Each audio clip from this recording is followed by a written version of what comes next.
Hello everyone. তো এখন যাচ্ছি ছেলেকে স্কুলে দিতে। তো আজকে একটা কাজও আছে, আমার দিদির সাথে যাব।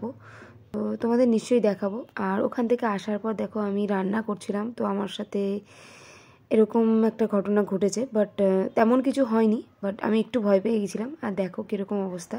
তো তোমাদের বাড়িতেও যদি এরকম কিছু প্রবলেম কখনো হয়, কখনো সঙ্গে সঙ্গে জল দেবে না, ওটা নিজের থেকেই নেবে যাবে।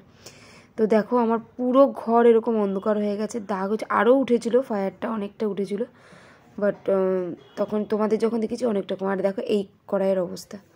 তো যাই হোক, এরপরে ছেলেকে আনতেও গেছিলাম, তো আনা হয়ে গেছে। এরপরে হাজব্যান্ডের কিছু অ্যাসাইনমেন্ট ছিল, লেখা বাকি ছিল, তো সেগুলো লিখছিলাম বসে বসে, কারণ ওকে জমা দিতে হবে 1 সপ্তাহের মধ্যে।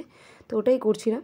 এরপর ওখান থেকে সব কিছু কমপ্লিট করে নিয়ে দেন আমি রেডি টিটি। আর আজকে হাজব্যান্ডও আসার কথা ছিল, তো ওর কাছে ছেলেকে রেখে এসে তো চলে এসেছি আমি দিদির সাথে।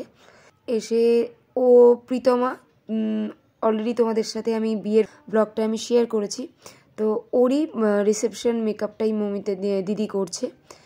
তো ওরই আমি হেয়ার স্টাইল, কলকা আর তোমার শাড়ি ড্র্যাপিংটা করব। তো কেমন হয়েছে অবশ্যই জানিও, আর কলকাটাও কেমন হয়েছে অবশ্যই জানিও। আজ ভিডিওটা এই পর্যন্তই রাখছি, দেখা হচ্ছে খুব শিগগিরই আর একটা নতুন ভিডিওতে। আজকের জন্য টাটা সবাইকে। আমি জানতাম না যে জিতের বিয়েতে তোমার ছেলে বিয়েতে যাবো, তখন আমি যে